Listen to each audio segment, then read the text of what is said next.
యేసులో సమృద్ధి జీవం, సమృద్ధి అయిన ప్రభుని జీవం సమృద్ధిగా మనలను బలపరచును. సమృద్ధి అయిన ప్రభుని జీవం సమృద్ధిగా మనలను బలపరచును. అలసిన హృదయాలకు ఇది సమృద్ధి జీవం, విరిగిన హృదయాలకు వాక్యామృత జీవం. ఓ నేస్తమా వీక్షించుమా యేసులో సమృద్ధి జీవం. ఓ నేస్తమా వీక్షించుమా యేసులో సమృద్ధి జీవం. యేసులో సమృద్ధి జీవం, యేసులో సమృద్ధి జీవం, యేసులో సమృద్ధి జీవం, యేసులో సమృద్ధి జీవం. సమృద్ధి జీవం, సమృద్ధి జీవం, సమృద్ధి జీవం, సమృద్ధి జీవం.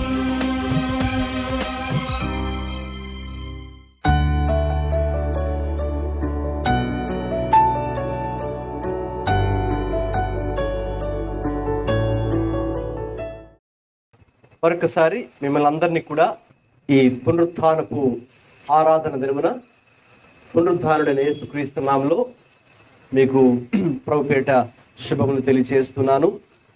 ఇది చాలా సంతోషించవలసినటువంటి సమయం లేక సందర్భం. ఎందుకంటే ప్రపంచంలో చాలామంది గొప్పవారు వాళ్ళందరూ పుట్టారు, చనిపోయారు, సమాధి చేయబడ్డారు, అంతే. మైకేల్ జాక్సన్ పేరు వినే ఉంటారు కదా మీరు, డ్యాన్స్ వేసే వ్యక్తి. అయితే కొన్ని కోట్ల మంది ఆయనకు అభిమానులు ఉన్నారు ప్రపంచవ్యాప్తంగా. అంటే ఆయన డ్యాన్స్ చాలా ఇష్టపడే వాళ్ళు చాలా మంది ఉన్నారు. అయితే మరి ఆయన ఒకానొక రోజు ఆయన కూడా చనిపోవాల్సి వచ్చింది, చనిపోయాడు. ఇప్పుడు అతను ఎలా పిలుస్తారు అని పిలవాల్సి వస్తే లేట్ మైకేల్ జాక్సన్ అని పిలవాలి. అంటే కీర్తి శేషులైన మైకేల్ జాక్సన్, లేకపోతే నెల్సన్ మండేలా పేరు విన్నారు కదా. మహాత్మా గాంధీ మీ అందరికి తెలుసు, మన దేశపు జాతిపిత అని పిలుస్తారు మహాత్మా గాంధీ. మరి ఆయన చనిపోయారు, సమాధి చేయబడ్డారు. సో ఆయన్ని కూడా కీర్తి శేషులైన అని పిలుస్తారు, సంబోధించాలని చనిపోయిన వాళ్ళని పిలిచే విధానం అన్నమాట. అలాగే చాలా చాలా గొప్ప గొప్ప గొప్ప గొప్ప వ్యక్తులు మరి ఆ రోజుల్లో రోమా ప్రపంచం అంతటి కూడా మరి రోమ్ చక్రవర్తులు తమ అధికారాన్ని తమ చేతుల్లో ఉంచుకొని పరిపాలన చేసిన గొప్ప గొప్ప చక్రవర్తులు వాళ్ళు కూడా చనిపోయారు, సమాధి చేయబడ్డారు. అందుకు ఈరోజు మీరు ఎక్కడికి వెళ్ళినా కూడా వాళ్ళ సమాధులు మాత్రం మీరు చూస్తారు, అంతే. అయితే ఆ సమాధి మీద అక్కడ ఏముంటుందంటే ఫస్ట్ డేట్ ఆఫ్ బర్త్, జననము తారీఖు డేట్ రాస్తారు కదండి. ఆ శిలాఫలకం మీద చూసే ఉంటారు మీరు కూడా సమాధుల దగ్గర. డేట్ ఆఫ్ బర్త్, పుట్టిన తేదీ, అలాగే మరణించిన దినం, డేట్ ఆఫ్ డెత్, రెండు రాస్తారు, అంతే. అంటే ప్రతి మనిషికి అవి రెండు ఉంటాయి. అయితే యేసయ్య యొక్క ప్రత్యేకత ఏంటి అంటే ఆయనకు డేట్ ఆఫ్ బర్త్ ఉంది, డేట్ ఆఫ్ డెత్ ఉంది, నెక్స్ట్ డేట్ ఆఫ్ రిజరక్షన్ కూడా ఉంది. అంటే ఆయన మరణాన్ని గెలిచి మూడో రోజు తిరిగి లేచిన దినం కూడా ఒకటి ఉంది. దేవునికి స్తోత్రం, హల్లెలూయా. అంటే అందరూ పుడతారు, జీవిస్తారు, చనిపోతారు, అంతే.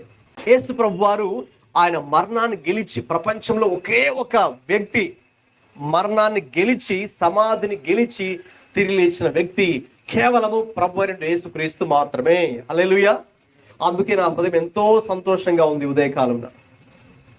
ఆ పునరుత్థానపు వార్త, the news of resurrection gives us gladness in our hearts. మన హృదయాల్లో ఆ పునరుత్థానపు వార్త అనేది మనకు సంతోషాన్ని, ఆనందాన్ని మరి కలుగ చేసేటటువంటి ఒక వార్త.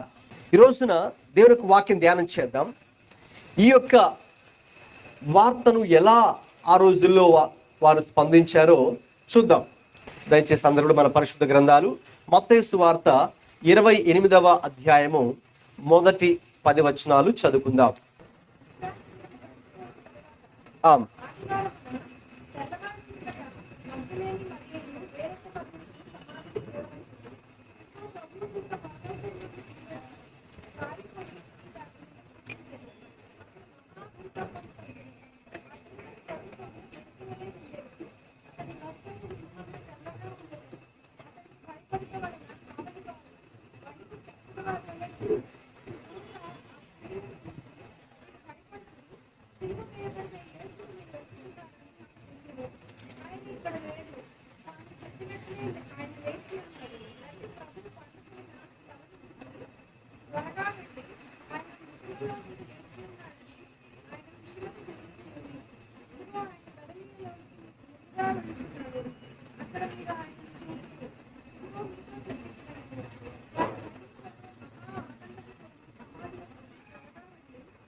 గమనించండి, ప్రపంచంలో మీరు ఏ సమాధికి వెళ్ళినా అన్ని సమాధులు కూడా మూయబడి ఉంటాయి. అంటే అన్ని కూడా క్లోజ్డ్ టోమ్స్ కదండి.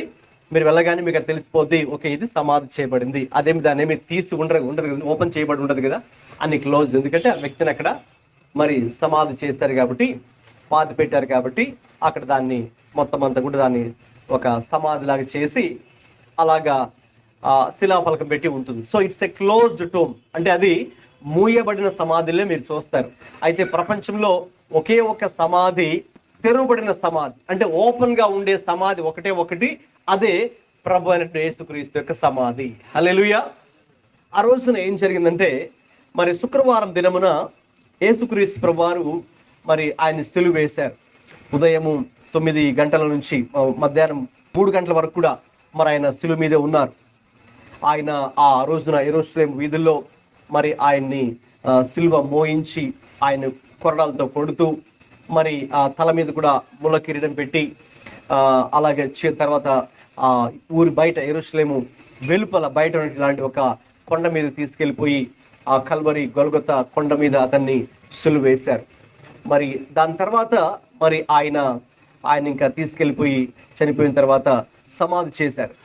మరి సమాధి చేసిన తర్వాత మరి ఆ రోజున ఆదివారం ఉదయం, అంటే అది 3rd డే, 3వ రోజు ఆదివారము తెల్లవారుచుండగానే మరి కొంతమంది, అంటే ఎవరైతే యేసయ్య ద్వారా మేలులు పొందుకున్నారో ఆ రోజుల్లో కొంతమంది స్త్రీలు కానీ పురుషులు కానీ అందరూ కూడా ఆయన్ని యేసయ్య వెంట ఆయన శిష్యులుగా ఉండేవారు. మరి అందులో భాగంగా యేసయ్య ద్వారా ఎన్నో మేలులు పొందుకున్నటువంటి ఒక స్త్రీ ఉంది. ఆమె పేరు మగ్దలిని మరియ, ఇంకొక మరియ కూడా. వారందరూ కలిసి సమాధిని చూడడానికని అక్కడికి వచ్చారు. ఆదివారము తెల్లవారుజామునే. మరి ఎప్పుడైతే వాళ్ళు వచ్చారో అక్కడ ఆ రోజుల్లో మరి రాతితో తొలిపించుకున్నటువంటి సమాధులు ఉండేవి. ఈ రోజుల్లో లాగా కాకుండా, ఇంకా చెప్పాలంటే అది కొంచెం ఖర్చుతో కూడా కూడినటువంటి పనే. ఆ రోజులు ఏం చేసేవారంటే, బ్రతుకున్నప్పుడే ఎవరికి వారుగా ముందుగా మేము చనిపోయిన తర్వాత ఈ సమాధిలో మమ్మల్ని ఇక్కడ పెట్టించండి అని వాళ్ళు ఏం చేసేవారంటే రాతితో అలాగే దాన్ని చిన్న గుహలాగా దాన్ని తయారు చేయించి మరి రాతితో తొలిపించబడినటువంటి సమాధుల్లో ఆ రోజులు ఎక్కువగా ఉండేవి. మరి యేసు ప్రభు కూడా మరి అది ఇతర వ్యక్తికి సంబంధించిన సమాధిలో యేసు ప్రభుని పెట్టడం జరిగింది. పెట్టి దానికి చుట్టూ అది ఓపెన్ కొట్టకుండా ఒక పెద్ద దాన్ని కూడా రాయితోనే కవర్ చేసేసి ఏమాత్రం గ్యాప్ లేకుండా.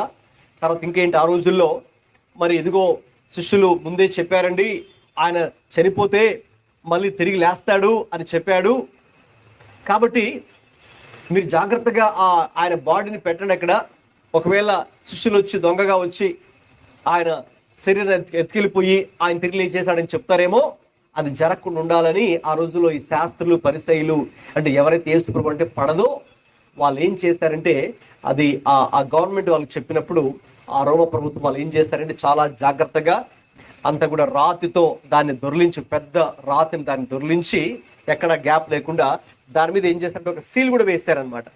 సీల్ కూడా వేసి, రోమన్ గవర్నమెంట్ సీల్ వేసి, అక్కడ కాపలా కాయడానికి ఎప్పుడు అక్కడే 24 గంటలు కాపలా కాయడానికి కూడా ఆ రోమా సైనికులు అక్కడ పెట్టారు. రోమా సైనికులు పెట్టి, అంటే ఏమాత్రం కూడా శిష్యులు రాకుండా వచ్చి ఆయన బాడీని ఎత్తుకెళ్ళిపోయి ఇంకేదో ఒకటి చెప్పి అలాగే చేస్తారనే ఉద్దేశంతో ఉన్నారని వీళ్ళు చెప్పారు. కాబట్టి జాగ్రత్త పడడం కోసం అలా చేశారు. అయితే ఎంత రోమా ప్రభుత్వం వాళ్ళు ఇది తీసుకున్నప్పటికీ కూడా మరి గమనించండి, ఆ 3వ రోజున తెల్లవారుచుండగా వీళ్ళు అక్కడికి వెళ్ళారు. మగ్దలేని మరియ వెళ్ళింది, ఇంకొక స్త్రీ కూడా, ఆ మరియ కూడా అక్కడికి వెళ్ళింది. వాళ్ళు వెళ్ళే సమయానికి ఏం జరిగిందండి, ప్రభు దూత పరలోకము నుండి దిగివచ్చి రాయి పొర్లించి దాని మీద కూర్చుండెను. అంటే దేవుడే ఆ రాయిని దొర్లించి వేశాడు. మరి అక్కడ పరలోకం నుండి దూతలు కూడా దిగి వచ్చారు అని మనం చూస్తాం. ఇంకా చెప్పాలంటే ఆ దూతలను చూసేటప్పటికి అక్కడున్న కావలి, అంటే అక్కడ సెక్యూరిటీ గార్డ్సే వాళ్ళే భయపడిపోయారు అనమాట. కావలి కాసేవారే, కావలి వారే వణికి చచ్చిన వారి వల్లే ఉండిపోయారు. ఎందుకంటే దూతే.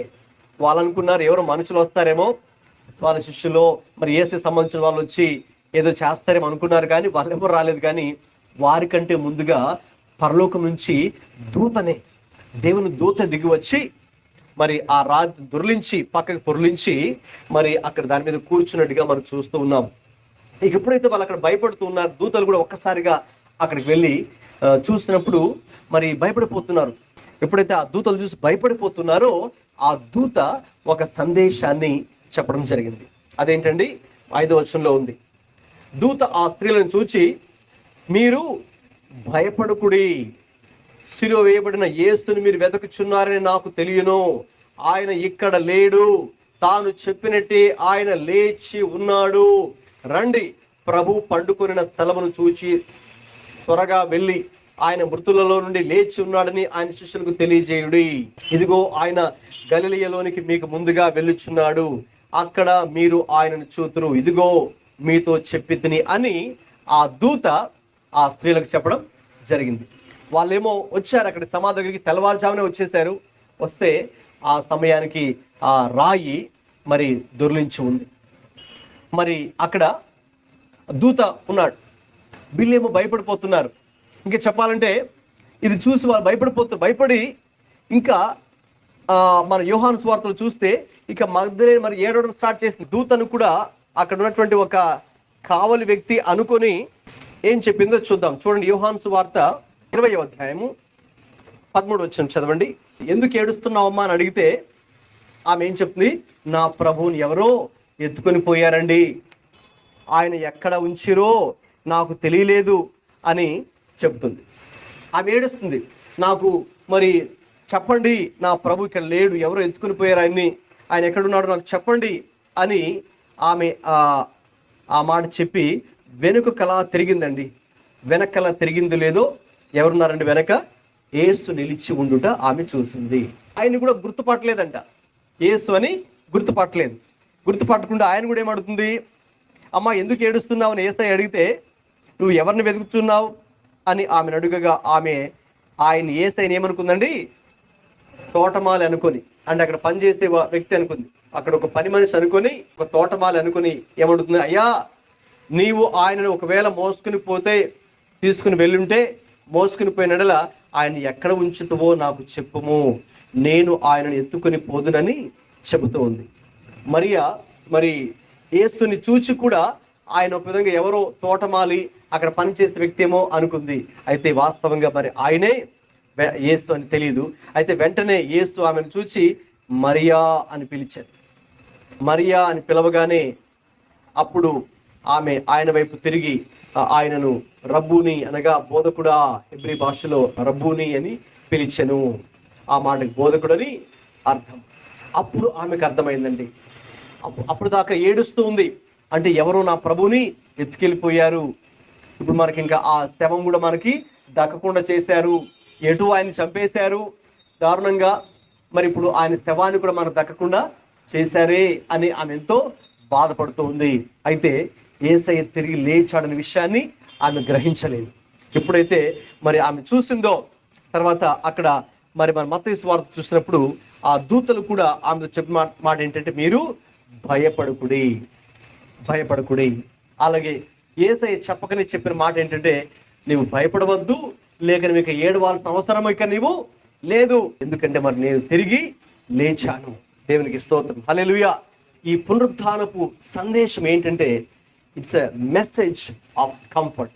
మనకి గొప్ప ఆదరణ కలిగించేటటువంటి సందేశమైంది.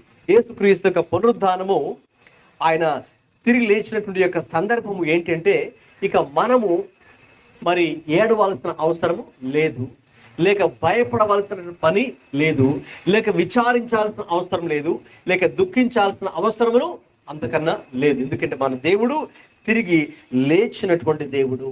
ఆయన 1 కొరింథీ పత్రిక 15లో చూస్తే ఆయన మరణాన్ని ఆయన గెలిచినట్టుగా మనం చూస్తున్నాం. ఒకసారి ఆ వాక్యం చదువుకుందామండి.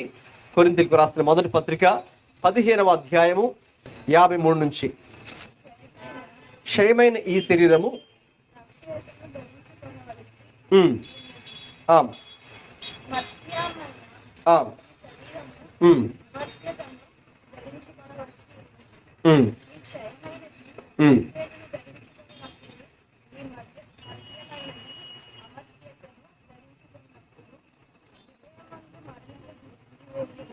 విజయమందు మరణము మృంగివేయబడెను అని వ్రాయబడిన వాక్యము నెరవేరును. ఓ మరణమా నీ విజయం ఎక్కడ? ఓ మరణమా నీ ముల్లెక్కడ? మరణపు ముళ్ళు పాపము. గమనించండి, యేసుక్రీస్తు మనందరి నిమిత్తమై మరి మరణించడం ద్వారా, అలాగే సమాధి చేయబడడం ద్వారా, తిరిగి లేపబడడం ద్వారా మరణాన్ని జయించి అసలు మరణానికి ఒక సవాలు ఆయన విసురుతూ ఉన్నట్టుగా, ఓ మరణమా నీ విజయం ఎక్కడ? ఓ మరణమా నీ ముల్లెక్కడ? అంటే ఇక మరణానికి విజయం లేదు, ఎందుకంటే యేసయ్య తిరిగి లేచాడు కాబట్టి ఆ మరణాన్నే ఆయన గెలిచాడు. కాబట్టి ఆ రోజున యేసయ్య మరణాన్ని గెలిచాడు, సమాధిని గెలిచాడు, లోకాన్ని గెలిచాడు, సాతానుని గెలిచాడు, సమస్తముపై సంపూర్ణ విజయాన్ని పొందుకున్నట్టుగా మనము చూస్తూ ఉన్నాము. అందుకే ఆయన సజీవుడిగా తిరిగి లేచాడు. సజీవుడిగా అంటే ఆయన మరి మరణాన్ని గెలిచి తిరిగి లేచాడు కాబట్టి ఆ గొప్ప విజయాన్ని యేసయ్య ఈరోజు మనకు కూడా ఇవ్వగలడు. హల్లెలూయా. అందుకే మరియుతో, అమ్మా నువ్వు ఇక ఏడవాల్సిన అవసరం లేదు, ఇక నువ్వు భయపడాల్సిన అవసరం లేదు, ఎందుకంటే నేను జయించున్నాను కాబట్టి ఇప్పుడు నీవు కూడా జయించగలవు. నీవు కూడా ఇదిగో ఒకానొక రోజున నీవు కూడా తిరిగి లేస్తావు. అందుకే యేసయ్య పునరుత్థానము మనకు ఏది అనుగ్రహిస్తూ ఉందంటే, మనము కూడా ఇదే 1 కొరింథీ పత్రిక 15లో మనం చూస్తాము, మనము కూడా తిరిగి లేపబడతాము. 1 కొరింథీ పత్రిక 15వ అధ్యాయంలో 37 నుంచి అది చదివినప్పుడు మనకు అర్థమవుతుంది. యేసయ్య యొక్క పునరుత్థానము ఎటువంటి నిరీక్షణ మనకి ఇస్తుంది ఈ రోజు అంటే, మనము కూడా తిరిగి లేస్తాం ఒక రోజు. హల్లెలూయా. మన జీవితం కూడా ఏదో జీవించి, కొద్ది రోజులు జీవించి, కొన్ని సంవత్సరాలు జీవించి మళ్ళీ చనిపోయి సమాధి చేయబడి దాంతోనే మన జీవితం కూడా ముగించబడదు. కానీ మనకు కూడా పునరుత్థానం ఉంది. దేవునికి స్తోత్రం, హల్లెలూయా. అంటే ఒకానొక రోజు మనందరం మళ్ళీ తిరిగి లేస్తాం. అది చాలా ఆశ్చర్యం కదండి. మనం చనిపోతాం, మనల్ని సమాధి చేస్తారు, లేకపోతే కొంతమంది దహనం చేసేస్తారు. అయితే మన తిరిగి మళ్ళీ మన శరీరాన్ని మళ్ళీ మనం పొందుకుంటాం, పునరుద్ధానం మళ్ళీ చెందుతాం. అయితే 2 రకాల పునరుద్ధానాలు ఉంటాయి. ఒకటి, యేసయ్యను అంగీకరించిన వారు, అంటే దేవుణ్ణి అంగీకరించిన వారు జీవ పునరుద్ధానం. అంటే వాళ్ళు ఎందుకు లేపబడతారు? మళ్ళీ యేసయ్యతో సదాకాలము జీవించడానికి. హల్లెలూయా. అయితే యేసయ్యను దేవుని తృణీకరించిన వారు, దేవుడు అంటే భయభక్తి లేకుండా పాపంలో జీవించిన వారు, మనం ఎంత సువార్త చెప్పిన మాట వినని వాళ్ళు తిరిగి లేపబడతారు. అయితే ఎందుకంటే మృతుల పునరుద్ధానము, లేకపోతే వారికి యుగాయుగములు మరి నశించిపోవడానికి. అందుకే మరి మనము అగ్ని నరకములో అగ్ని ఆరదు, పొరుగు చావదని చెబుతాం.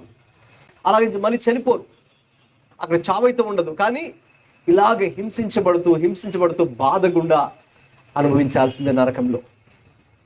అయితే మనము యేసయ్యని అంగీకరించిన వారు కూడా తిరిగి లేపబడతారు. ఎందుకంటే ఇక ఆయనతో కూడా మనం సదాకాలము జీవించడానికి. మొన్న మీతో శుక్రవారం రోజు ఒక మాట చెప్పాను. మరి ఇక యేసయ్యని అంగీకరించిన వారికి ఏ శిక్షయు వారికి విధి లేదు.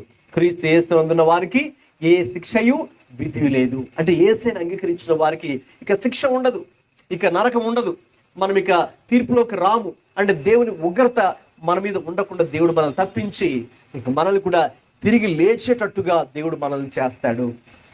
మన యొక్క దేహము కూడా ఒకానొక రోజు మహిమ శరీరంగా మార్చబడబోతుంది. చాలా ఆశ్చర్యం కదండి. యేసయ్య ఎలాగే తిరిగి లేచాడో ఒక రోజున మీరు కూడా అలాగే లేస్తారు. మనందరూ తిరిగి లేపబడబోతున్నాము. కాబట్టి గమనించండి, ఇక ఆ యేసయ్య అందుకే ఆమెతో చెప్పకనే ఆ మగ్దలేని మరియతో ఏడుస్తున్నటువంటి భయముతో చింతించిపోతూ ఉంది. ఆ మగ్దలేని మరి ఆ రోజు అయితే ప్రభు ఆమెతో చెప్పినట్టుగా లేక దూత చెప్పినట్టుగా నీవిక భయపడవద్దు, ఆయన తిరిగి లేచాడు, నువ్వెందుకు మరి తిరిగి లేచిన వాడిని సమాధిలో ఎందుకు వెతుకుతున్నావు? నీవు సజీవుడు నువ్వెందుకు మరణంలో వెతుకుతున్నావు? అంతే కదండి. ఫర్ ఎగ్జాంపుల్, మీరు ఒకళ్ళు ఒక అడ్రస్ ఇచ్చారు, ఇది మా అడ్రస్ అండి అని. సో కొన్నిసార్లు మనం ఏం చేస్తామంటే పొరపాటు బై మిస్టేకు సో కొన్నిసార్లు మిమ్మల్ని గూగుల్ లొకేషన్ ఎక్కడ తీసుకెళ్తుంది, రాంగ్ లొకేషన్ తీసుకెళ్తుంది అనమాట కదండి. మీరు అడ్రస్ వెతుక్కుంటూ కొన్నిసార్లు తప్పిపోయి వేరే చోటకి వెళ్తారు. అప్పుడు వాళ్ళు కనుక ఎవరు తెలిసిన వాళ్ళు చూసి, ఇదేంటండి అడ్రస్ ఇక్కడ కాదండి బాబు, మీరు అక్కడికి వెళ్ళాలి కదండి, మరి మధురవాడ అంటే అటుంటుందండి, మీరు ఇటు వచ్చారేంటి, ఎన్నటి వైపు వచ్చారేంటి అని తెలిసిన వాళ్ళు అంటారు. మీరు రాంగ్ అడ్రస్కి వచ్చారు, మీరు మధురవాడ అంటే అటుంటుంది, అటు వెళ్ళండి అని చెప్తారు. సో అలాగా ఆ రోజున దూత అలాగే చెప్పింది, అమ్మ నువ్వు రాంగ్ అడ్రస్కి వచ్చావు మగ్దలేని మరియా, ఆయన తిరిగి లేచాడు, ఆయన గల్లీకి మీకన్నా ముందు వెళ్ళాడు, నువ్వు ఇక్కడ తిరిగి లేచిన వాడిని సమాధులు వెతుకుతున్నావేంటి? ఆయన ఇక్కడ లేడు, ఆయన చెప్పినట్టుగానే తిరిగి లేచాడు. దేవునికి స్తోత్రం, హల్లెలూయా. యేసు ప్రభువు వారు ముందే చెప్పారు, ఏంటి? ఈ ఆలయాన్ని పడగొట్టండి, నేను దాన్ని 3 రోజుల్లో తిరిగి లేపుతాను అని యేసయ్య చెప్పారు. తన దేహాన్ని గురించి ఆయన చెబితే వాళ్ళు అనుకున్నారు ఈ భౌతికమైన కట్టడం గురించి, బిల్డింగ్ గురించి చెప్తున్నారేమో అని వాళ్ళు అనుకుని వాళ్ళు పొరపడ్డారు ఆ రోజుల్లో. అయితే లేదు, ఈ దేహమే దేవాలయం కదా. భౌతికంగా మనం చూసే కట్టడము దేవాలయం కాదు, కానీ వాస్తవంగా మన హృదయమే దేవుని ఆలయం. అంటే ఆ హృదయంలోనే జీవించాలని దేవుడు ఇష్టపడతాడు, దేవుడు కోరుకుంటాడు కదండి. కాబట్టి ఇప్పుడు ఆయన అన్నారు, దీన్ని మీరు పడగొడితే 3 రోజులు మళ్ళీ నేను దీన్ని లేపుతానని చెప్పారు. అయితే వాళ్ళు దాన్ని గ్రహించలేకపోయారు. ముందే ఎన్నోసార్లు యేసయ్య వాళ్ళకి చెప్పారు, ఇదిగో నేను మీ అందరి కోసం మృతి చెందాలి, నా పరిశుద్ధ రక్తాన్ని అందరి కొరకు లోకం కొరకే నేను చిందించాలి, అందు నిమిత్తమే నేను ఇక్కడ పంపబడ్డాను, అయితే మృతి చెంది మళ్ళీ నేను తిరిగి లేస్తాను అని యేసయ్య చెప్పారు. అయితే మరి దాన్ని వాళ్ళు గ్రహించుకోలేకపోయారు. గమనించండి, యేసుక్రీస్తు యొక్క పునరుద్ధానం అసలు ఎలా జరిగింది అని చూస్తే కొరింథీయులకు రాసినటువంటి మొదటి పత్రిక 15వ అధ్యాయము 3-4 ఒకసారి చూస్తే, నాకీయబడిన ఉపదేశమును మొదట మీకు అప్పగించుతుంది, అదేమనగా లేఖనముల ప్రకారం క్రీస్తు మన పాపముల నిమిత్తము మృతి చెందెను, సమాధి చేయబడెను, లేఖనముల ప్రకారం 3వ దినమున లేపబడెను. చూడండి, అన్ని కూడా లేఖనముల ప్రకారమే. అంటే దేవుడు ముందుగా కూడా తెలియచేశారు. అందుకే యేసయ్య రాక ముందే వాస్తవంగా చెప్పాలంటే మనం పాత నిబంధనలోనే అనేక రకాల ప్రవచనాలు చూస్తాం. యేసయ్య ఈ లోకంలోకి వస్తాడని, మన కోసం ఆయన జీవిస్తాడని, మన కొరకై ఆయన శిలువ మీద ప్రాణం పెడతాడని, పెట్టిన తర్వాత సమాధి చేయబడిన తర్వాత 3వ రోజు మళ్ళీ తిరిగి లేస్తాడనే విషయం కూడా మనకు ముందుగానే పాత నిబంధన లేఖనాల్లో కూడా ప్రవక్తల ద్వారా దేవుడు ప్రేరేపించి మాట్లాడారు. కాబట్టి లేఖనాల ప్రకారమే అంత జరిగింది. ఏదో అనుకోకుండా అకస్మాత్తుగా జరగలేదు, కానీ దేవుని అనాది సంకల్ప ప్రకారంగానే పునరుద్ధానం జరిగింది. దేవుడు ఉద్దేశించిన విధంగానే జరిగింది. లేఖనముల నెరవేర్పు నిమిత్తమై అది జరిగినట్టుగా మనం చూస్తూ ఉన్నాం. కాబట్టి ఆయన అనేక మందికి కనబడ్డారు. 12 కనబడను, అటు పిమ్మట 500కు ఎక్కువైన సహోదరులకు ఒక్క సమయమందే కనబడను. వీరిలో అనేకులు ఇప్పటికీ నిలిచి ఉన్నారు, కొందరు నిద్రించరి. కాబట్టి ఇలాగున ఆయన అనేకులకు, యాకోబుకు, అటు తర్వాత అపోస్తలులకు అందరికీ కనబడెను. అందరికీ కడపట అకాలమందు పుట్టినట్టున్న నాకును కనబడెను అని ఎవరు చెప్తున్నారంటే పౌలు అనే భక్తుడు ఈ మాటలు చెప్తున్నాడు. యేసయ్య అందరికి కనబడ్డాడండి, చివరికి ఇంకా నాకు కూడా యేసయ్య కనబడ్డాడు. తిరిగి లేచిన యేసయ్య అనేక మందికి ఆయన కనబడ్డాడు. ఎందుకంటే ఆయన తర్వాత 40 రోజులు ఆయన ఇక్కడ ఉండి పునరుద్ధానం చెందిన తర్వాత అప్పుడు ఆయన పరలోకానికి వెళ్ళిపోయాడు. ఆ రోజుల్లో అనేక మందికి ఆయన కనబడి మరి అప్పుడు అనేక మంది ఆయన యందు విశ్వాసం ఉంచారు.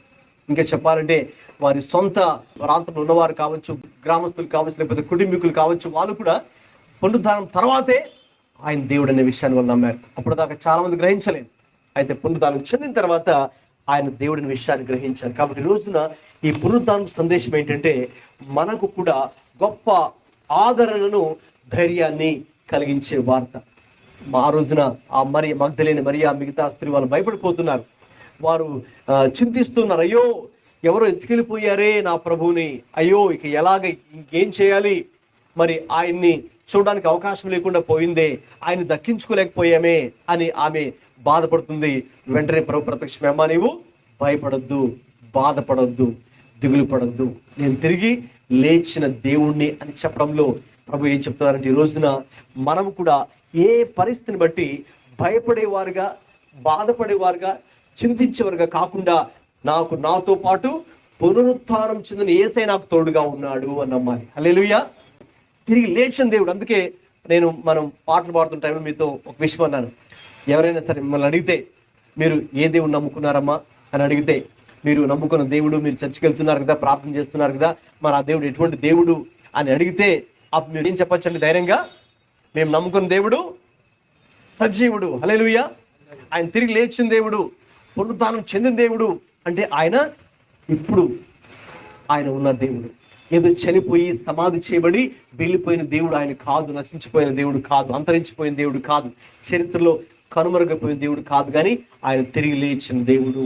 అందుకే ఈ రోజు కూడా మీరు కనుక యెరూషలేం కనుక ఆ ప్రాంతానికి వెళ్ళి చూస్తే, ఇశ్రాయేల్ దేశంలో యెరూషలేం అనే ప్రాంతంలో యేసయ్య సమాధి ఇంకా ఉంది. అయితే ఆ సమాధి తెరబడింది. ఏ మాటలు అయితే చెప్పారో దూత ఆ రోజున అదే అక్కడ పెట్టారనమాట.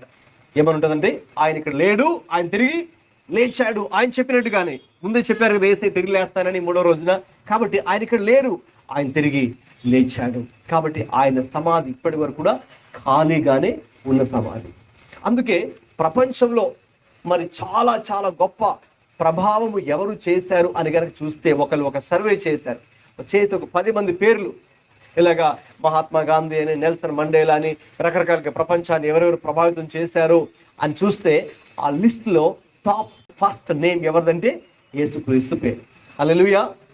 ఎందుకంటే ప్రపంచాన్ని పునరుద్ధానము చెందినటువంటి ఆ యేసయ్య అంతగా ప్రభావితం చేశారు. మీరు ఒకసారి ఊహించుకోండి, యేసయ్య శిలువ మరణంతో సమాధితోనే లాస్ట్ అయిపోతే, సమాధితోనే ఇంకా అంతమైపోయి ఉంటే, ఈరోజు మనం ఇక్కడ కూడుకొని ఆరాధించే వాళ్ళమా యేసయ్యను? పునరుత్థానుడా నా యేసయ్య అని పాట పాడుకొని ఆరాధించి ఉండేవారమా? లేదు. ఆయన తిరిగి లేచాడు అని చెప్పి నేను ప్రకటిస్తూ ఉండేవాడినా? లేదు కదండి. అంటే పునరుత్థానం చూసారు ఎంత ప్రాముఖ్యమైందో. ఆయన తిరిగి లేకపోతే అసలు లోకానికి రక్షణ వచ్చి ఉండేది కాదు పూర్తి స్థాయిలో. అసలు మనకి రక్షణ లేదు, మనకు పాపక్షమాపణ ఉండేది కాదు. కాబట్టి మనం ఇంకా మన పాపాలు నశించిపోతూ ఉండేవారు. అయితే ఈరోజున యేసయ్య తిరిగి లేచాడు కాబట్టి, మరణాన్ని జయించాడు కాబట్టి, లోకాన్ని జయించాడు కాబట్టి, సమాధిని గెలిచాడు కాబట్టి, తన శరీరాన్ని గెలిచాడు కాబట్టి, పాపాన్ని సాతానుని జయించాడు కాబట్టి ఈ రోజున మనకు రక్షణ వచ్చింది. హల్లెలూయా. ఈ రోజున మనకు సమాధానము, శాంతి, రక్షణ ఇవన్నీ ఎలా పొందుకున్నామండి? ఆయన తిరిగి లేచాడు కాబట్టి. తిరిగి లేచాడు కాబట్టి ఆయన ఆ లిస్ట్ లో నెంబర్ 1 ప్లేస్ లో ఉన్నారు. ప్రపంచాన్ని అత్యంత ప్రభావితం చేస్తున్న వ్యక్తుల్లో యేసయ్య నెంబర్ 1 ప్లేస్ లో ఉన్నారు. హల్లెలూయా. ఇంకా ఏ గొప్ప వ్యక్తి కాదు, ఏ రాజకీయ నాయకుడు కాదు, ఏ film star, sports star, movie star, music star కాదు, యేసయ్యే. హల్లెలూయా. ప్రపంచాన్ని ప్రభావితం చేసినటువంటి వ్యక్తులలో గొప్ప వ్యక్తి ఎవరంటే యేసుక్రీస్తు. ఎందుకు? ఆయన అందరిలాంటి వ్యక్తి కాదు, అందరిలాంటి వ్యక్తిత్వం కలిగినటువంటి దేవుడు కాదు. ఆయన పరిశుద్ధుడైన దేవుడు, 3వ రోజు సజీవుడై పునరుద్ధానం చెందినటువంటి దేవుడు. కాబట్టి అదే విషయాన్ని ఆ రోజున ఆ మరియతో యేసయ్య చెప్తున్నారు, అమ్మా నువ్వెందుకు ఏడుస్తున్నావు, నువ్వెందుకు బాధపడుతున్నావు? ఇంకా చెప్పాలంటే యేసయ్యని ఏమనుకుందండి ఆవిడ? ఒక తోటమాలి, ఒక పని మనిషి అనుకుంది, తెలీదు. అయితే యేసయ్య మరియా అని పిలిచేటప్పటికి ఆమెకి అర్థమైపోయింది, ఇది నా ప్రభువు స్వరమే. హల్లెలూయా. కాబట్టి రోజున బహుశా మనం కూడా అలాగా గాబరా పడిపోతూ టెన్షన్ పడిపోతూ ఇబ్బంది ఉంటే కనుక మనల్ని కూడా ప్రభు ఆ ప్రేమతో ఈరోజు మనల్ని కూడా మన పేరు పెట్టి పిలుస్తూ ఉన్నాడు. నువ్వెందుకు చింతిస్తున్నావు? నువ్వెందుకు బాధపడుతున్నావు? నువ్వెందుకు కంగారు పడిపోతున్నావు? నేను తిరిగి లేచాను కదా, అంటే నేనున్నాను కదా, నేను చూసుకుంటాను. ఇంకా నేనున్నాను కాబట్టి నేను నీకు సహాయం చేస్తాను. నేనున్నాను కాబట్టి నేను నీకు తోడుగా ఉంటాను. ఇంకా చెప్పాలంటే యేసయ్య తిరిగి లేచిన తర్వాత శిష్యులతో ఒక మాట అన్నారు, ఇదిగో సమాప్తి వరకు నేను మీకు తోడై ఉన్నాను. అంటే నేను మీకు తోడుగా ఉన్నాను. వాళ్ళేమో గమనించండి, యేసయ్యను సిలువ వేసిన తర్వాత ఏం జరిగిందంటే అందరూ కూడా భయపడిపోయి దాక్కున్నారు. తలుపులు వేసేసుకొని గంటలు పెట్టేసుకొని అసలు బయట రాకుండా ఉన్నారు. శిష్యులు సైతం భయపడ్డారండి. ఆయనతో కలిసి 3.5 సంవత్సరాల పాటు ఆయనతో కూడా కలిసి ఉన్న శిష్యులే భయపడి ఎక్కడ ఆయనతో మళ్ళీ మమ్మల్ని కూడా తీసుకెళ్ళిపోయి చంపేస్తారేమో అని భయంతో దాక్కున్నారు. అయితే ఒక్క శిష్యుడు మాత్రమే, యోహాను అనే ఒక్క శిష్యుడు మాత్రమే సిలువ దగ్గర ఉన్నట్టుగా మనం చూస్తూ ఉన్నాం. ఇంకా మిగతా చాలా మంది యేసయ్యను అనుసరించేటటువంటి ఆ స్త్రీలు, ఆయన ద్వారా స్వస్థతలు పొందుకున్న వాళ్ళు, ఆశీర్వాదాలు పొందుకున్న వాళ్ళు, మేలు పొందుకున్న వాళ్ళు చాలా మంది అక్కడ ఉన్నారు ఆ కొండ దగ్గర. అయితే భయపడి వాళ్ళు కూడా తలుపులు వేసుకొని ఉన్నారు. అయితే అలా ఉన్నప్పుడే ఆ తలుపులు వేసుకున్న గదిలోకే యేసయ్య ప్రత్యక్షమయ్యారు. హల్లెలూయా. వాళ్ళు కూడా భయపడిపోయి, అమ్మో ఇంకా మేము బయటకు వస్తే ఇంకా మమ్మల్ని పట్టుకుంటారు వీళ్ళు, ఆ యూదులు లేకపోతే ఆ మత నాయకులు ఎవరంటే ఆయన పడరో, ఇంకా ఆయన టార్గెట్కి చేసి చంపేశారు కాబట్టి, సిలువ వేశారు కాబట్టి ఇంకా నెక్స్ట్ బహుశా మమ్మల్ని కూడా సిలువ వేస్తారేమో అనే భయంతో శిష్యులందరూ కూడా దాక్కుంటే, ఆ దాక్కున్న రూమ్లోకి తిరిగి లేచారు కాబట్టి ఇంకా ఆయన తలుపు వేస్తున్నా ఆయన రాగలడు కాబట్టి వచ్చేసారు లోపలికి. శిష్యులే ఆశ్చర్యపోయి ఇంకా చెప్పాలంటే చాలా బాధపడ్డారు కూడా. వాస్తవంగా అయితే యేసయ్య ముందే చెప్పారు వాళ్ళకి, ఇదిగో నేను తిరిగి లేస్తాను. చెప్పాలంటే వాళ్ళే అవిశ్వాసం వల్ల నమ్మలేకపోయారు. ఇంక చెప్పాలంటే ఇంకా ఆయన చనిపోయారు కాబట్టి ఇంకా మన బ్రతుకులు ఇంక ఎలా ఉంటాయి ఏమో, సరే మనం చేపలు పట్టుకోవడానికి వెళ్ళిపోదాము, ఇప్పటిదాకా ఆయన వెంబడించాము, ఆయనతో కలిసి తిరిగాము, ఇంకా ఆయనే లేడు, ఇంకా మన భవిష్యత్తు ఏంటి, మన ఫ్యూచర్ ఏంటి అని చెప్పి ఆయన శిష్యులే కలిసి నిరుత్సాహంతో, బాధతో, భయంతో ఏం చేశారంటే మళ్ళీ తిరిగి చేపలు పట్టుకోవడానికి వెళ్ళిపోయారు. అయితే యేసయ్య మళ్ళీ అక్కడ ప్రత్యక్షమయ్యాడు. సముద్రం రోడ్డున ఆ బీచ్ లో అక్కడ ప్రత్యక్షమయ్యాడు. అక్కడ మళ్ళీ ప్రత్యక్షమై ఇదిగో నేను తిరిగి లేచాను అని చెప్పిన వెంటనే వాళ్ళు కూడా ఆశ్చర్యపోయారు. వాళ్ళు కూడా చాలా ఆశ్చర్యాన్ని వ్యక్తం చేసినట్టుగా మనం చూస్తున్నాం. ఇక ఆ పునరుద్ధానం చెందిన యేసయ్య ఏం చెబుతున్నారు ఈరోజు మనకంటే, ఇదిగో నువ్వు కూడా ఏ విషయంలో కూడా నువ్వు భయపడవద్దు, బాధపడవద్దు, దేని గురించి నువ్వు దిగులు చెందవద్దు, ఎందుకంటే నేనున్నాను కాబట్టి. హల్లెలూయా. నేను తిరిగి లేచాను కాబట్టి. హల్లెలూయా. ఒకవేళ మనిషి ఎవరైనా చెప్పారు, ఒక రాజకీయ నాయకుడు మనిషి చెప్పారనుకోండి, నేనున్నాను లేండి, నేను చూసుకుంటాను లేండి అంటే మనం దాన్ని నమ్మొచ్చు, నమ్మలేకపోవచ్చు. ఎందుకంటే వాళ్ళ ఓట్ల కోసం కొన్ని మాటలు చెప్తారు, వాగ్దానాలు చేస్తారు. మళ్ళీ మనం వాళ్ళకి నమ్మి ఓటు వేసామనుకోండి, ఎలక్షన్ అయిపోయిన తర్వాత మళ్ళీ మామూలే, అయ్యో మోసపోయామండి అని తర్వాత అంటారు. అయితే ఈ మాట చెప్తుంది ఎవరంటే మనిషి కాదు, ఒక దేవుడే కదా. ఇదిగో నేను మీకు తోడుగా, యుగ సమాప్తి వరకు నేను మీకు తోడుగా ఉంటాను అని ఆ పునరుద్ధానం చెందిన యేసయ్య ఆయన మనకు ఆ మాట చెబుతూ ఉన్నారు. తర్వాత చూడండి, మత్తయి సువార్త 28వ అధ్యాయం 6వ వచనం. ఆయన ఇక్కడ లేడు, తాను చెప్పినట్టే ఆయన లేచి ఉన్నాడు. రండి, ప్రభు పండుకొనిన స్థలము చూచి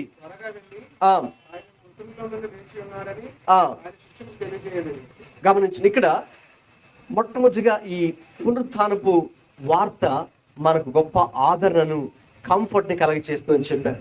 రెండవదిగా ఈ పునరుత్థానపు యొక్క వార్తలో ఒక ఛాలెంజ్, ఒక సవాలు కూడా మరి మనకు అందులో ఉంది. ఏంటి అంటే అది మనం వచ్చి పరిశీలించవలసినటువంటి అవసరత. యేసయ్యను వచ్చి రండి, వచ్చి చూడండి, మీకు మీరుగా చూసుకోండి.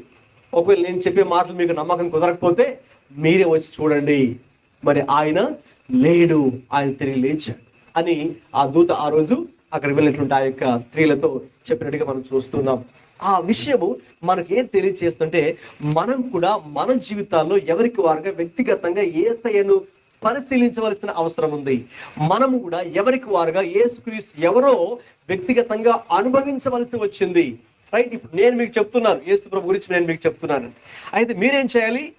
కేవలము నా మాటలు మాత్రమే కాకుండా విని మామూలుగా ఏదో వెళ్ళిపోవడం మాత్రమే కాకుండా మీరు వ్యక్తిగతంగా మీ జీవితాల్లో అసలు యేసయ్య యొక్క గొప్పతనం ఏంటి, యేసయ్య యొక్క ప్రేమ ఏంటి, యేసయ్య ఎలాగ మనతో మాట్లాడతాడు, యేసయ్య మనకి ఎలా సహాయం చేస్తాడు, యేసయ్య మనల్ని ఇబ్బందులు ఉన్నప్పుడు ఎలాగ ఆదరిస్తాడు, లేకపోతే యేసయ్య మనం ఏదైనా ఒక ఆలోచన దిక్కుతోచే పరిస్థితిలో ఉంటే ఆయన మనతో ఎలా మాట్లాడి ఒక ఆలోచన చెప్పి మనకి ఇల్దు ఈ మార్గంలో వెళ్ళు, అలా వెళ్ళొద్దు, ఇలా వెళ్ళు అని ఎలాగ ఆయన మనతో మాట్లాడతాడో మీరు ప్రాక్టికల్గా ఎవరికి వారుగా మీరు అనుభవించవలసి ఉంది.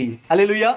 ఈ పునరుద్ధానపు వార్త ఈ రోజున ఏం తెలియచేస్తుందంటే మనము కూడా ఎవరికి వారుగా వ్యక్తిగతంగా ఆ పునరుత్థానపు యేసయ్యను పరీక్షించి పరిశీలించి ఆయనతో ఒక సహవాసంలో ఉండాలని దేవుడు కోరుతున్నారు. అందుకే ఫిలిప్పీయులకు రాసిన పత్రిక 3వ అధ్యాయంలో 10వ వచనంలో అపోస్తలుడైన పౌలు ఒక మాట చెప్తున్నారు. ఆయన కూడా తన జీవితంలో వ్యక్తిగతంగా ఆ పునరుత్థానమైనటువంటి యేసయ్యతో ఒక అనుబంధంలో ఉన్నాడు, ఒక ఆత్మీయ సంబంధాన్ని ఆయన కూడా కలిగి ఉన్నాడు. ఒకసారి చదువుతారండి, ఫిలిప్పీ పత్రిక 3:10.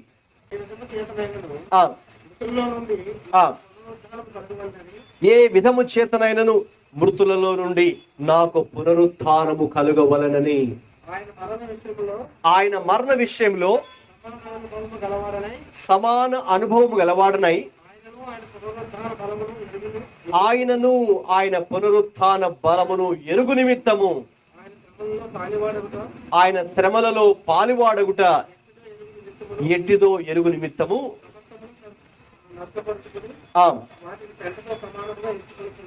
గమనించండి, పౌలు జీవితంలో ఒక ఆశ ఉందండి. ఏంటి ఆశ అంటే ఇక్కడ చెప్తున్నారు ఆయన, నేను నా జీవితంలో పునరుత్థానపు బలము ఎరగాలని ఆశ కలిగి ఉన్నాను, పునరుత్థాన బలము ఏంటో నేను కూడా తెలుసుకోవాలని ఆశిస్తూ ఉన్నాను. ఎలాగైతే యేసయ్య పునరుత్థానం చెందిన తర్వాత ఆయన మరణంపై విజయం పొందుకున్నారని చెప్పాను, లోకంపై విజయం పొందుకున్నాడని చెప్పాను, పాపముపై అపవాది అంటే దుష్టుడు సాతానుపై శరీరముపై ఆయన గొప్ప విజయాన్ని పొందుకున్నాడని మనం చూసాం.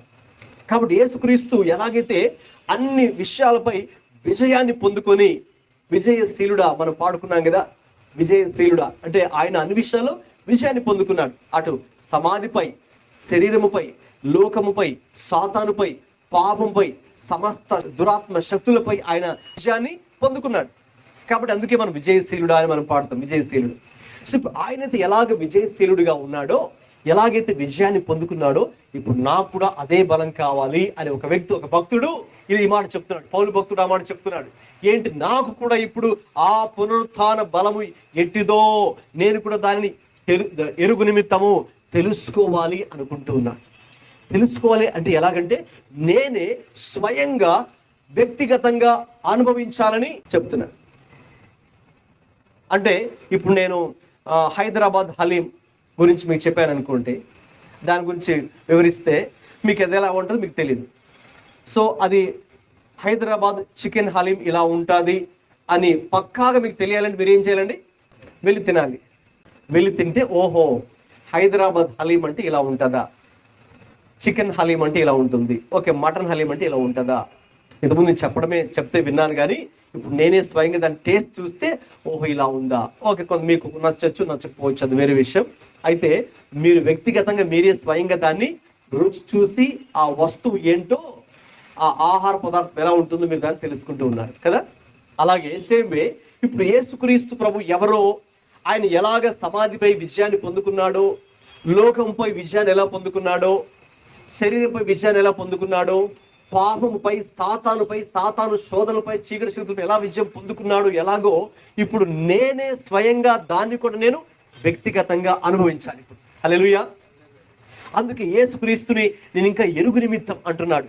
అంటే అప్పటికే ఆయన తెలుసు యేసుప్రభు ఎవరో, యేసుప్రభు అంటే దేవుడిని తెలుసు. అందుకే ఆయన ఒక విధంగా చెప్పాలని గొప్ప రౌడీగా, గూండాగా తిరుగుతున్నటువంటి ఆయన కూడా మారిపోయాడు. అంటే యేసుప్రభు ద్వారా తన జీవితం మారిపోయింది, తన యొక్క చెడు అలవాట్లన్నీ కూడా పోయాయి. అయితే ఇప్పుడు ఏంటంటే విషయం, ఇప్పుడు ఆ యేసుని ఇంకా తెలుసుకోవాలి నేను. ఆ పునరుత్థాన బలం, ఆయన పునరుద్ధానం చెందాడు కదా, తిరిగి లేచాడు కదా, ఆయన బలాన్ని పొందుకున్నాడు కదా, ఇప్పుడు అదే ఆత్మీయ బలము నేను కూడా పొందుకోవాలి. ఆ ఆత్మీయ బలాన్ని మరి నేను కూడా పొందుకుంటే నేను కూడా జయించే వ్యక్తిగా మరి నేను కూడా ఉంటాను. అప్పుడు మనం కూడా ఏం జయించండి, పాపాన్ని జయించవచ్చు, లోకాన్ని జయించవచ్చు, శరీరాన్ని జయించవచ్చు, అపవాది దుష్టుడు తీసుకుని వచ్చే ప్రతి శోధనలను కూడా మనం కూడా జయించి మనం కూడా జయ జీవితాన్ని మనం కూడా కలిగి ఉండగలము. దేవునికి స్తోత్రం, హల్లెలూయా. ఆ విక్టోరియస్ లైఫ్ దేవుడు మనకు కూడా ఇస్తాడు. అందుకే మనము వీఆర్ మోర్ దాన్ కాంకరర్స్. పౌలు గారు కూడా అదే అన్నారు, మనము అన్నిటిని జయించేవారిగా ఉండాలి అని ఆయన కూడా ఉన్నారు. అన్నిటి మరి కూడా మనం ఓడిపోయే వారిగా ఉండకూడదు, సాతానికి లొంగిపోయేవారిగా మనం ఉండకూడదు, లోకానికి శరీరానికి సాతానికి లొంగిపోయేవారిగా మనం ఉండకూడదు. వాటిని జయించేవారుగా ఉండాలి. వాటిని జయించాలంటే నీకు అవసరమైనది ఏంటంటే పునరుత్థాన బలము, పవర్ ఆఫ్ రిజరక్షన్ మనకు కావాలి. ఆ పవర్ ఆఫ్ రిజరక్షన్ ఎలాగ మనకు వస్తుంది? ఆ పునరుత్థానం చెందిన వ్యక్తితో నీవు సహవాసము చేస్తే అది మనం పొందుకుంటాం. అంతే కదండి, అది ఆయన దగ్గర ఉంది కాబట్టి ఆయన మాత్రమే దేవుడి దగ్గర ఉంది, ఆయన మాత్రం మనకి ఇవ్వగలడు. కాబట్టి మనం ఆయన దగ్గరికి వెళ్ళి ఆయనతో సహవాసం చేస్తే ఆయన పొందుకున్న ఆ పునరుద్ధాన బలము ఆయన నీలోకి ట్రాన్స్ఫర్ చేస్తాడు. దేవునికి స్తోత్రం, హల్లెలూయా. ఆయనలో ఉన్న పవర్ ని నీలోకి ఆయన ట్రాన్స్ఫర్ చేస్తాడు. నీలో ట్రాన్స్ఫర్ చేస్తే అప్పుడు మనం దేవుళ్ళుగా ఏమి మారం, కానీ మనం ఇలాగే ఉంటాము. అయితే మన అంతరంగములో మన ఆత్మలోకి దేవుడు తన శక్తిని ఇచ్చినప్పుడు మనం అప్పుడు ఎలా ఉంటామంటే ఇక దేనికి కూడా మరి మనము ఇక భయపడము, మనం ధైర్యంగా ఉంటాం. మనం పాడుకున్నాం కదండి, జయించినటువంటి ఆ జయశాలి జయ వీరుడి ధీరుడి ద్వారానే ఈరోజు మరి మనము ధైర్యాన్ని పొందుకుంటూ ఉన్నాం. కాబట్టి ఏ పరిస్థితుల్లోనైనా సరే యేసయ్య మనకు ఆ శక్తిని ఇస్తాడు, యేసయ్య ఆ బలాన్ని ఇస్తారు. కాబట్టి ఈ రోజున ప్రభువా మనం ఒక ప్రార్థన చేద్దాం. తండ్రి, ఎలాగైతే ఆయన ఆ పౌలు ప్రతిరోజు ఆయన మీతో మరి సహవాసం చేస్తూ ఆ పునరుత్థాన శక్తిని పొందుకోవాలని ఆశపడ్డాడు, ప్రార్థన చేశాడు, దాన్ని అనుసరించాడు, దాన్ని కూడా ఆయన పొందుకొని ఇక మనం కూడా జయించేవారిగా ఉండాలి, మనం కూడా జయించేవారిగా ఉండాలి అని ఆయన ఎలాగైతే చెప్పారో, ప్రభా మరి నేను కూడా అలా జయించడానికి నాకు కూడా శక్తినివ్వు, నాకు కూడా బలాన్నివ్వు అని ఈ రోజున మరి మనం కూడా ప్రార్థన చేసేవారుగా ఉండాలి. ఇక ఒక విషయాన్ని చెప్పి ముగించుకుందామండి. ఇదే మత్తయి సువార్త 28:7 వాక్యాన్ని ఒకసారి చదవండి. మీరు త్వరగా వెళ్ళి ఆయన మృతుల్లో నుంచి తిరిగి లేచాడని ఆయన శిష్యులకి తెలియచేయుడి. ఇదిగో ఆయన గలిలయలోనికి మీకు ముందుగా వెళ్ళుచున్నాడు.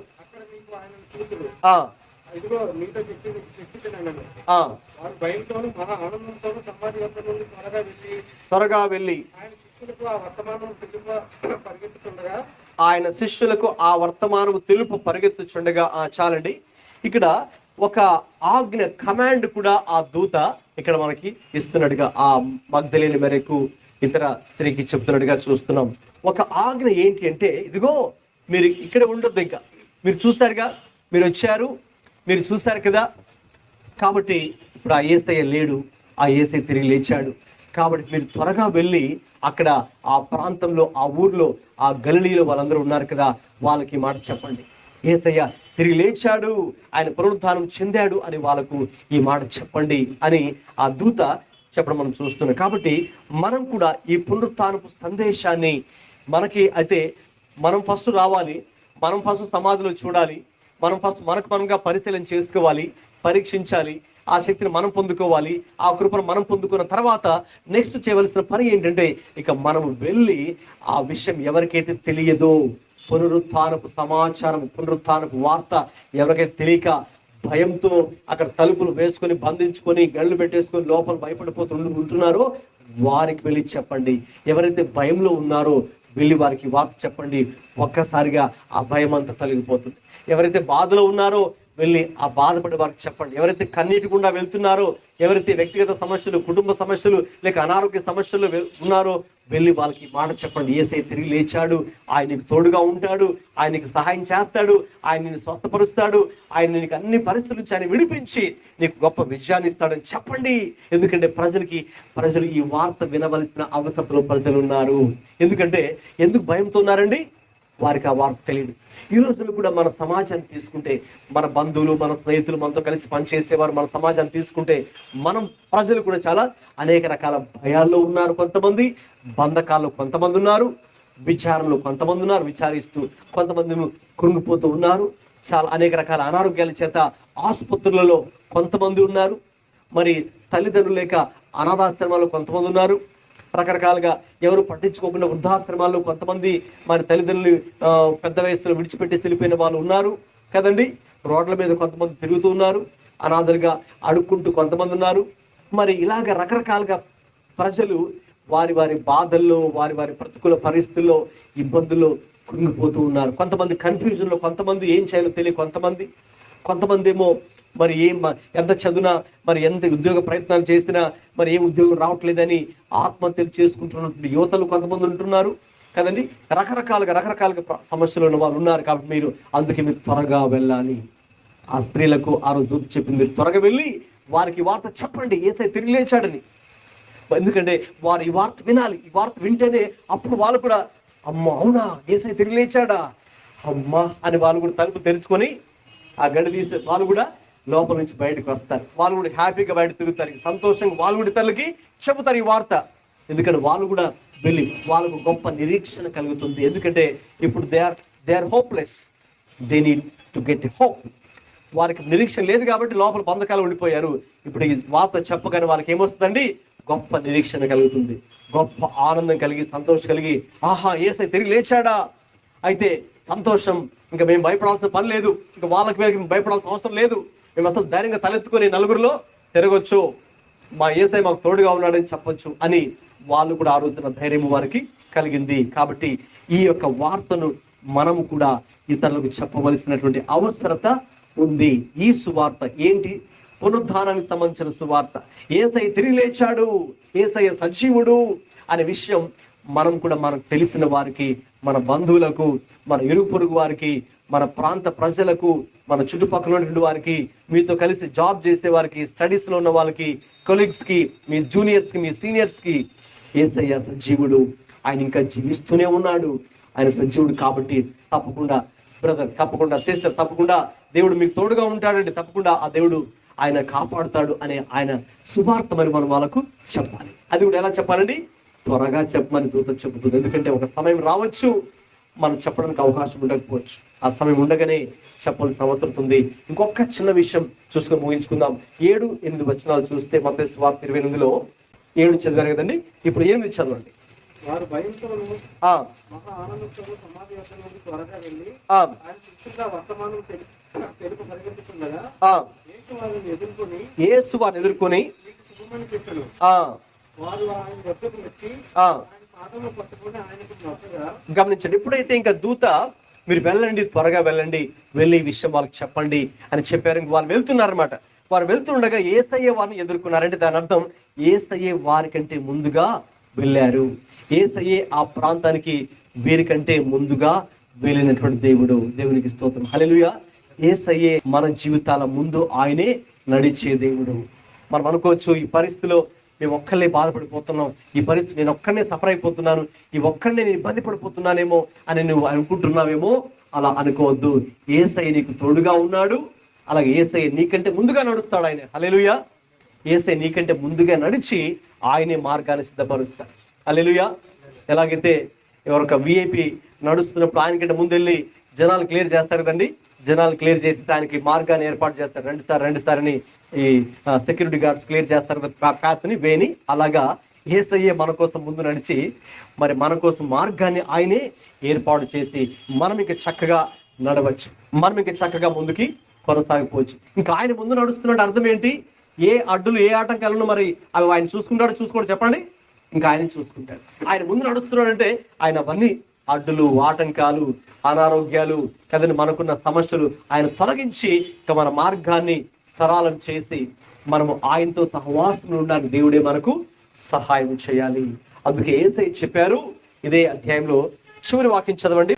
నేను మీకు ఏ సంగతులను ఆజ్ఞాపించుదునో వాటినన్నిటినీ పరిపూర్ణ వాళ్ళని బోధించుడి.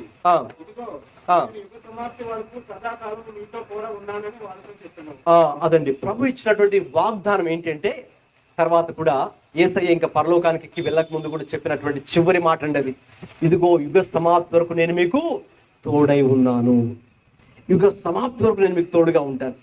కాబట్టి మన దేవుడు ఎవరు అంటే, ఏదో చనిపోయి ఈ లోకానికి వచ్చి చనిపోయి సమాధి చేయబడి అంతటితోనే అంతమైపోయిన దేవుడు కాదు. యుగం అంతమైపోయే వరకు కూడా ఆయన మనకు తోడుగా సజీవుడిగా ఉండే దేవుడు. దేవునికి స్తోత్రం, హల్లెలూయా. కాబట్టి అటువంటి సజీవుడైన ప్రభువుని మనం కలిగి ఉన్నాం.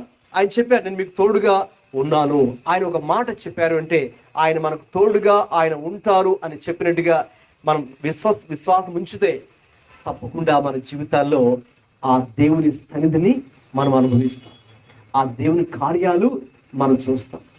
ఆయన ముందుగా మనకు నడుస్తున్నాడు కాబట్టి మనం ఎదుర్కొనే ప్రతి పరిస్థితుల్లో ఆయనే మనకు తోడై ఉండి ఆలోచన చెప్పి సహాయం చేస్తారు. కొన్నిసార్లు ఈ పరిస్థితిలో నేను ఏ నిర్ణయం తీసుకోవాలి, ఏ నిర్ణయం తీసుకోకూడదు, ఎలా వెళ్ళాలి, ఎలా వెళ్ళకూడదు అని కొన్నిసార్లు కన్ఫ్యూజన్లో ఉండొచ్చేమో. అటువంటి పరిస్థితుల్లో కూడా దేవుడు మనకు క్లారిటీ ఇస్తారు. దేవుడు మనకున్న కన్ఫ్యూజన్ దేవుడు తీసివేస్తారు. దేవుడు మనకు జ్ఞానమును, శక్తిని, బలమును, ఆరోగ్యమును అనుగ్రహించి ఇక ఆయనతో అనుదిన సహవాసం ఉండడానికి ఏదైతే అవసరమో అవన్నీ కూడా దేవుడు మనకు అనుగ్రహించే దేవుడే ఉన్నారు. అది ఆయన ముందు నడుస్తున్నాడంటే అది దాని అర్థం. ఇంకన్నీ ఆయన చూసుకొని ఆయనే మనకు తోడుగా ఉండి మనకు సహాయం చేసి దేవుడే పునరుత్థానుడైన యేసయ్య. దేవునికి స్తోత్రం, హల్లెలూయా. కాబట్టి ఆ రోజున దూతలు అక్కడ వాళ్ళు వచ్చి ఆ స్త్రీలు ఏడుస్తున్నారు. అయ్యో ప్రభువుని ఎవరు ఎత్తుకెళ్ళిపోయారు, ఇంకెలాగా మా పరిస్థితి ఏంటి అని ఏడుస్తూ ఉంటే అది మీరు భయపడవద్దు అని ఆదరించినటువంటి సందేశమే పునరుత్థానం సందేశము. అంత మాత్రం కాదు, రండి వచ్చి మీరే చూడండి, మీకు మీరుగా పరిశీలించుకోండి, ఆయన ఇక్కడ లేడు. మీరు కనుక నా మాట మీద మీకు నమ్మకం లేకపోతే, కుదరకపోతే మీరే వచ్చి చూడండి, ఆయన ఇక్కడ లేడు. ఆయన నారబట్టలు అక్కడ పడవేసి ఉన్నాయి. ఆయన తిరిగి లేచాడు. అలాగ మీకు మీరుగా పరీక్షించుకుంటే, పరిశీలించుకుంటే యేసయ్య ఎవరో మనకు అర్థమవుతుంది. అలాగే మీరు త్వరగా వెళ్ళి కూడా ఈ విషయాన్ని చెప్పవలసిన అవసరత కూడా ఉంది. అంత మాత్రం కాదు, ఇదిగో ఈ దేవుడే యుగ సమాప్తి వరకు మీకు తోడుగా ఉంటానని ఆయన సెలవిచ్చారు. దేవునికి స్తోత్రం, హల్లెలూయా. అందరు కూడా దయచేసి తలలు వంచండి, మరి ప్రార్థన చేసుకుందాం.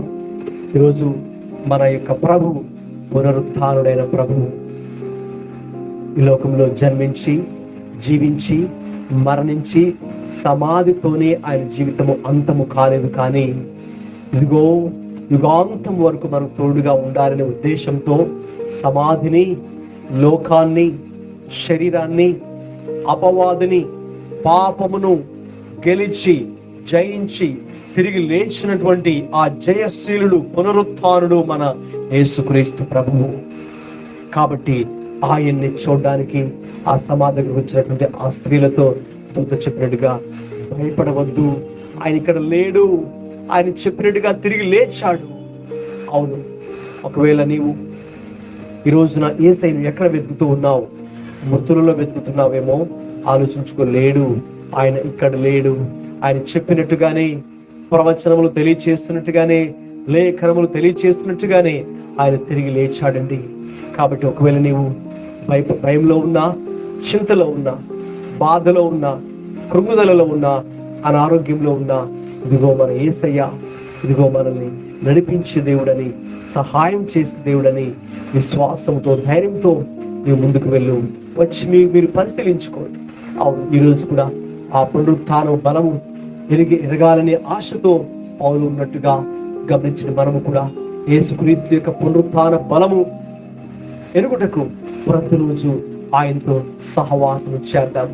ప్రతిరోజు ఆయన చెప్పినట్టుగా ఆయన్ని ప్రేమిస్తూ, ఆయనకి ఎల్లప్పుడూ విధేయులవుతూ ఆయనతో సహవాసంలో ఉంటే ఆ పునరుత్థాన బలమును మనము కూడా పొందుకోగలము. స్తోత్రం. అప్పుడు మనము జయ జీవితాన్ని జీవించగలము.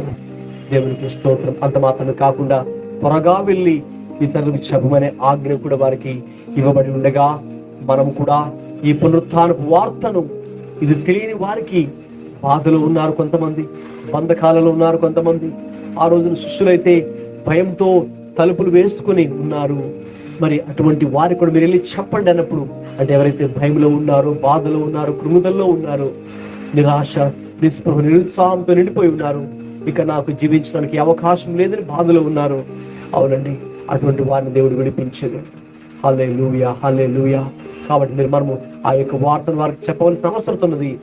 చివరికి ఆయన చెప్పినట్టుగా ఇదిగో మనకన్నా ముందుగా ఆయనే వెళ్తాడు.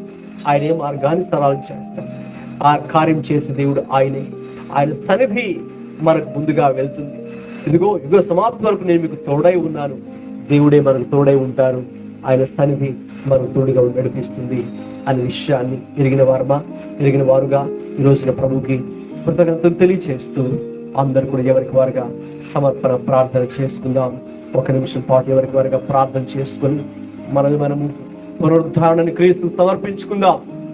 ఈ పునరుద్ధాన శక్తి, ఈ పునరుద్ధాన బలము కూడా ఈరోజు మనం కూడా అనుభవించాలని, ఆ అనుభవంలోకి మనం ప్రవేశించాలని కోరుకుందాం. ప్రార్థన చేద్దాం. ప్రభువుని అడుగుదాం. ప్రభువా, మీరు పొందుకున్న ఆ పునరుద్ధాన బలమును ప్రభువా నేను కూడా పొందుకోవడానికి మొట్టమొదటిగా ఆ పునరుద్ధాన బలమును ఎరుగుటకు నాయనా నాకు సహాయము దయచే తండ్రి.